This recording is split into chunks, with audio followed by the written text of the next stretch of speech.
Well, dear learners, I welcome you all in this session on consignment accounts part 5th. Dear learners, we have discussed about the valuation of the unsold stock, the calculation of the normal and abnormal loss, and its impact on the valuation of unsold stock.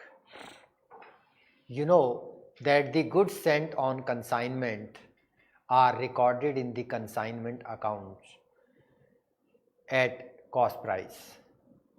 Sometimes the consignor does not want to reveal the cost of goods to the consignee and therefore invoice the goods at a price which is higher than the cost price. So now when such a situation is given that the consignor does not want to reveal the actual cost of the goods consigned to the consignee, in such a case the goods dispatched by the consignor to the consignee is consigned at a price which is higher than the cost price. Such price is known as invoice price, and the difference between the invoice price and cost price is called loading. In such a situation, the entry for goods sent on consignment is also recorded at the invoice price, which would need an adjustment for loading at the time of computing the profit on consignment. Well friends, under such a situation, when the goods is sent by the consignor to the consignee at a price higher than the cost price, in such a case the adjustment of loading is concerned as far as the goods sent on consignment on invoice price is concerned. So calculation of cost price and invoice price. Well, dear learners, you know that the relationship between the invoice price and the cost price and the profit, the same can be expressed in the form of an equation which is IP. It stands for invoice price. IP is equal to cost price, that is CP, cost price plus profit. So if we add profit into the cost price is called invoice price. With the help of this equation, we can find out the missing figure. If any two figures are given, the third one can easily be worked out. So let us see how the missing figure is calculated when two figures are known to us. So third can easily be worked out. So there are situations where the missing figure is there and we have been provided with certain amount of information. So with the help of the informations provided, we can easily work out the calculation of the missing figure. So let us discuss these situations one by one. The first situation is CP, that is cost price is given and profit is also given as a percentage of CP. You have to work out the invoice price. This is the first situation. The second situation is cost price is given and profit is given as a percentage of invoice price. You have to work out IP, that is invoice price. Third one is invoice price is given and the profit is given as a percentage of invoice price. We have to calculate the cost price. Then the invoice price is given and profit is given as a percentage of cost price. You have to calculate the cost price.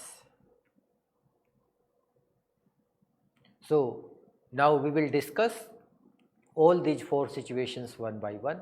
The first situation is cost price is given and the profit is given as a percentage on CP. As a percentage on CP. Cost price is given and the profit is given as a percentage of CP. We have to work out the invoice price. So here it is very simple. Suppose the CP of a product is, that is the cost price of a product is 200, which is invoiced at 20% profit on cost. The invoice price will be calculated as follow. So here the equation is invoice price is equal to cost price plus profit. So invoice price is not mentioned, we have to calculate the invoice price. So cost price of a product is mentioned 200 plus profit is also mentioned 20% on cost. So cost is 200, so 20% of this 200, 20%. Second situation is cost price is given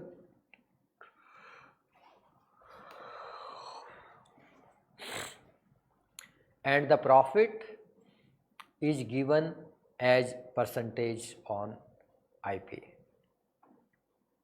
Suppose the cost price of a product is 200, which is invoiced at 20% on IP. Now IP will be calculated as follow.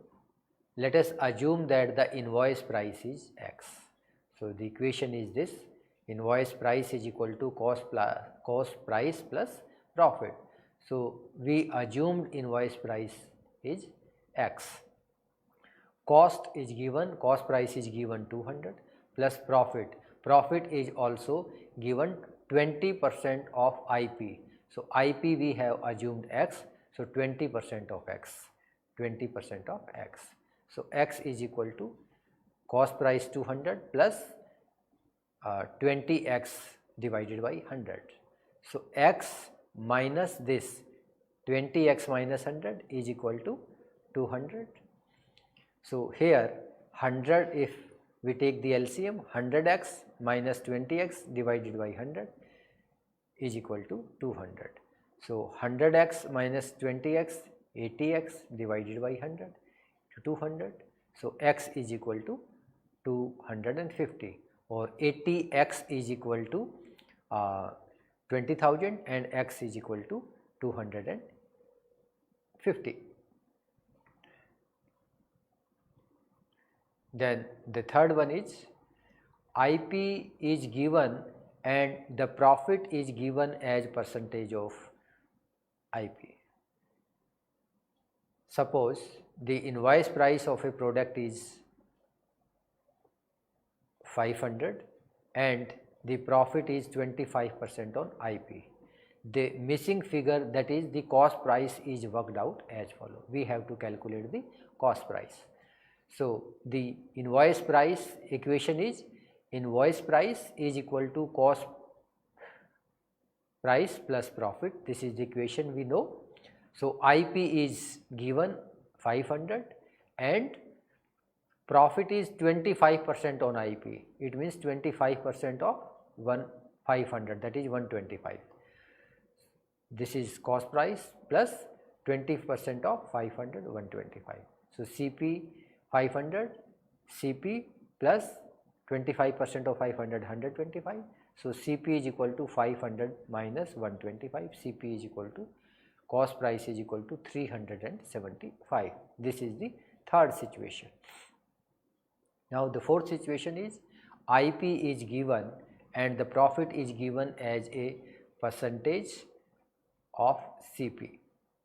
Suppose the IP is rupees 600 and the profit is 20% of cost price, then the CP will be calculated as follow. Very simple. Let's assume cost price is X. So this is the equation. Invoice price is equal to cost price plus profit. So invoice price 600 is equal to cost price we have assumed X plus profit. Profit is 20% of CP. So 20% of X, 20% of X. 600 is equal to, so if we take the LCM, so 100X plus 20X divided by 100. 600 is equal to, so 100X plus 20X, it is 120X divided by 100. So X is equal to 500. So this is how we can easily work out if out of three things, because in the equation there are three things, that is invoice price, cost price plus profit. So these are the three things. So out of these three things, if two things are mentioned, we can easily calculate the third one.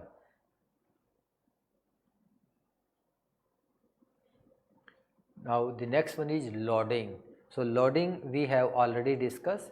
Loading is invoice price minus cost price is loading, or cost price plus profit. You know that the invoice price is obtained by adding a certain amount of profit to the cost price. So cost price plus profit is equal to invoice price. The amount of profit which is added to the cost in order to arrive at the invoice price is called loading. In other words, loading is the difference between the invoice price and the cost price. That is, loading is equal to invoice price minus cost price. So items which involves loading. So let us now discuss what are those items where the amount of loading is involved. So it's very simple, dear learners, as we have discussed this fact many times, that loading is involved only in the items where the goods is involved. So any item where goods is involved, loading will also be involved. So item is opening stock of goods, goods sent on consignment, goods returned by the consignee, and the closing stock. So all these four items pertains to the items where goods is involved. Therefore, the loading will also takes place in all the four items.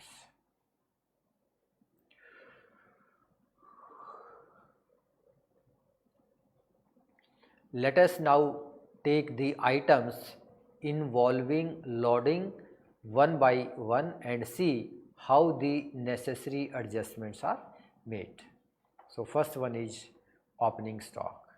So we will now discuss all these four items one by one where the loading takes place, where the loading is involved. So first one is opening stock.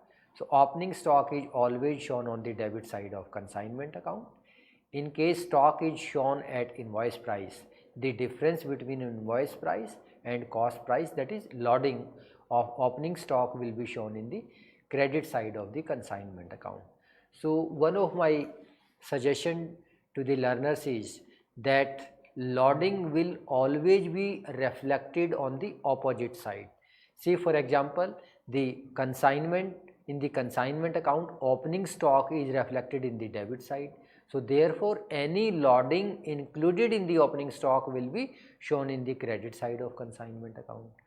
Likewise, the closing stock is always shown on the credit side of the consignment account. So any loading involved in the closing stocks will be reflected in the debit side of the consignment account. So here goods sent on consignment is shown always in the debit side. Therefore, any amount of loading involved in the goods sent on consignment will be reflected in the credit side. Goods returned by the consignee is always shown on the credit side. Therefore, any amount of loading involved in the goods returned will be shown in the opposite side of the consignment, that is debit side. So here the journal entry for amount of loading involved in the opening stock would be stock reserve account debit to consignment. It means buy stock reserve in the consignment account.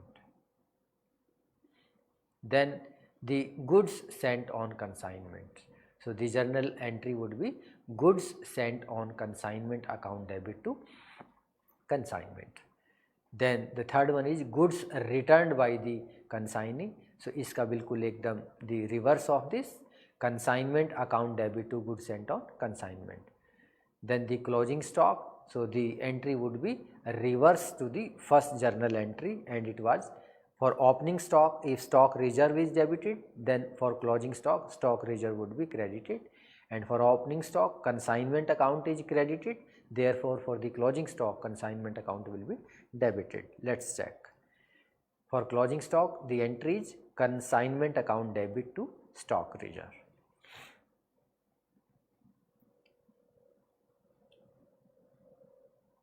So keeping in view the following, we have calculated, we have discussed how the stock is to be recorded in the consignment account. So when we prepare the consignment account, we have to be very particular that any amount of loading involved in the opening stock or in the closing stock or in the goods sent on consignment or in the goods returned by the consignee. So we have to be very particular, and we can discuss all these things with the help of the example also, because when we need to calculate the amount of closing stock, amount of opening stock, amount of goods returned by the consignee, and the amount of goods sent to consignment. So here, dear learners, you all are quite familiar that generally amount of goods sent on consignment is given in the question. So that amount of goods sent on consignment, we need to be very particular whether the amount sent on goods sent on consignment is valued either in the cost price or at invoice price. So when the goods sent on consignment, when the goods is dispatched by the consignor to the consignee on invoice price. So once the invoice price comes into picture, it means that the amount of loading is also involved in the goods sent on consignment. So any item where the goods is dispatched on invoice price, it means loading will definitely takes place. So we have to treat the amount of loading accordingly in all the 4 items, because if we will not give our due attention to the amount of loading which is involved in the 4 items, and those 4 items are opening stock, then the second one is goods sent on consignment, then the third one is goods returned by the consignee, and the fourth one is closing stock. Then if we do not give our proper attention, then the valuation of the closing stock and the entire process of preparing the consignment account, the consignee account, the goods sent on consignee consignment account, the entire process will be wrong, and the students will not be able to find out the exact amount of profit or loss earned by the consignment account, because when we prepare the consignment account and the goods is dispatched by the consignor to the consignee on invoice price, the main objective of sending the goods, dispatching the goods by the consignor to the consignee on invoice price is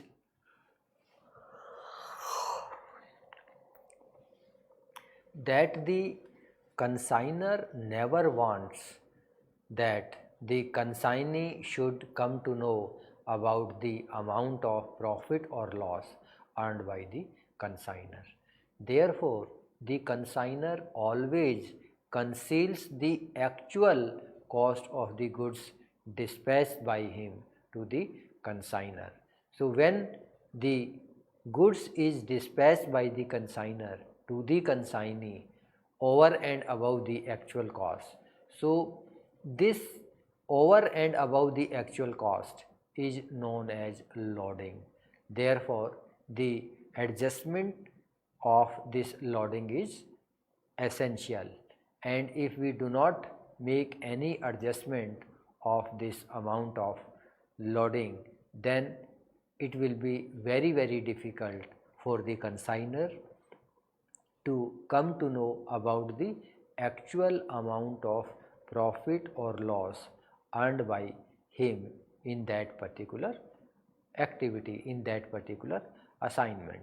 So the treatment, the procedure of taking into account the amount of loading is as simple as that, because we have discussed 4 items so far. The first item is opening stock. So if opening stock, we all know that it is recorded in the debit side of the consignment account. So when opening stock is given and the opening stock is representing the amount of goods on invoice price, then definitely the amount of loading which is involved in the opening stock will have to be adjusted, and the treatment, accounting treatment in the books of the account has become mandatory, and accordingly, in order to reflect the amount of loss or profit in the consignment account, the adjustment of this loading amount in the credit side of the consignment account become necessary. So any amount of loading which is included in the amount of opening stock has to be adjusted in the opposite direction, that is in the credit side of profit and credit side of consignment account. So the second item is goods sent on consignment account. So when we talk about goods sent on consignment, so when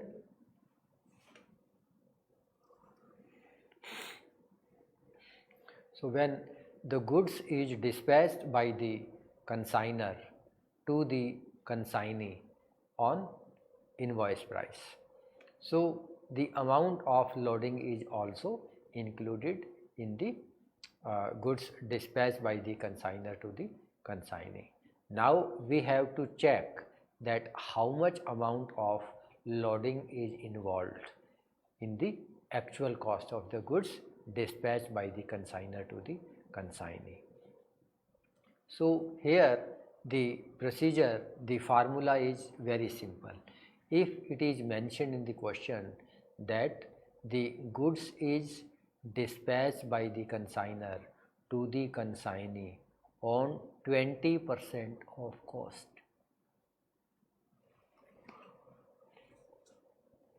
and if the cost of the goods dispatched by the consignor to the consignee is, say for example, 40,000 rupees, and the goods is dispatched by the consignor to the consignee over and above the actual cost, that is 20% of actual cost. So actual cost is 40,000 and the 20% of actual cost 40,000 is 8,000.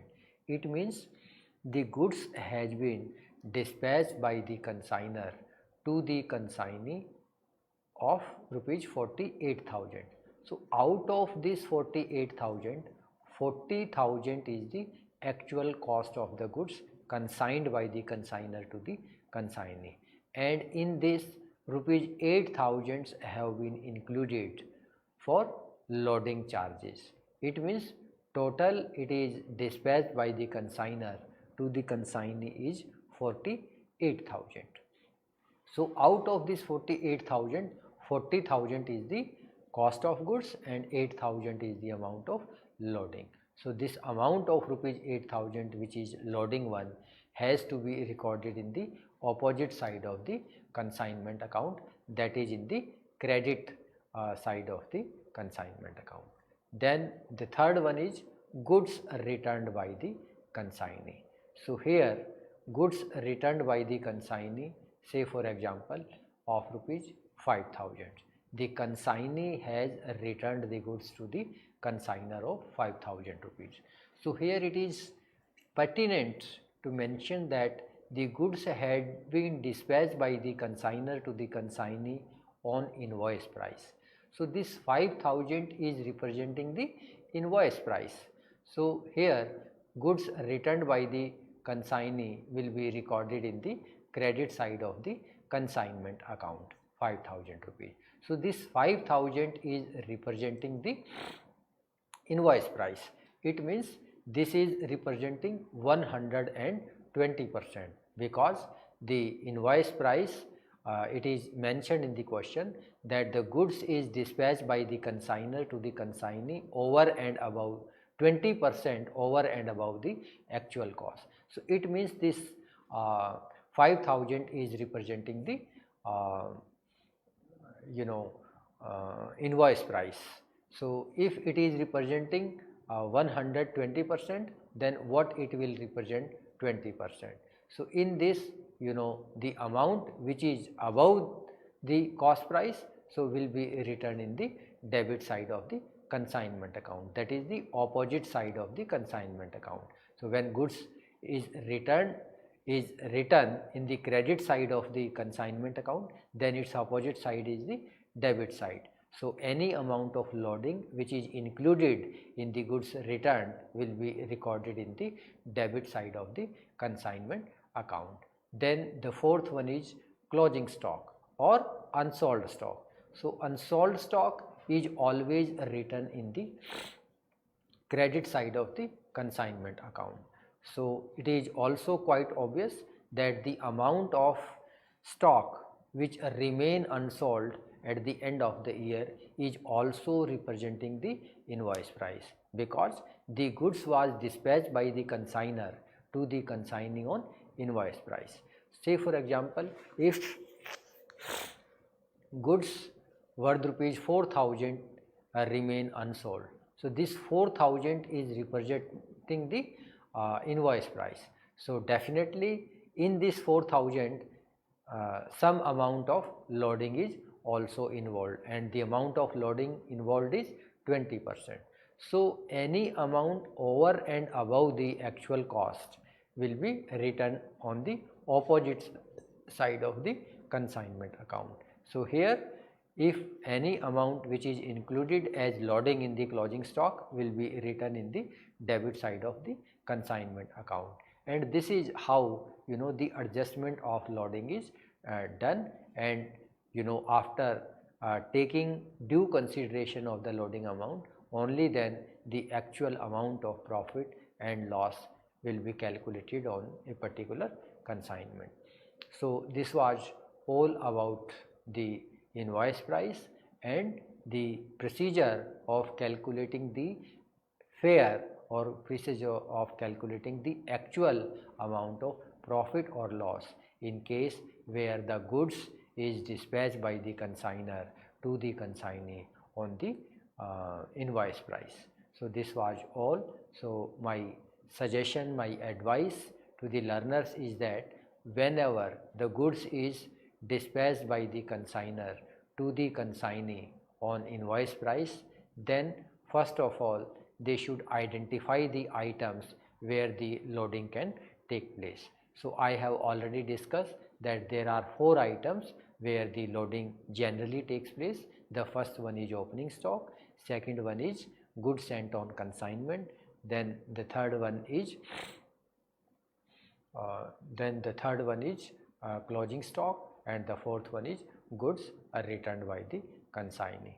So all these 4 items need proper attention, and after making the adjustment of the loading, only then the consignment account is prepared, and then the consignment account will show the actual amount of profit or loss earned on that particular assignment. So this session exclusively dedicated to the situation where the goods is sold by the goods is dispatched by the consignor to the consignee on invoice price. the price which is over and above the actual price. Thank you very much.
हाँ जी, हो गया राजेश जी।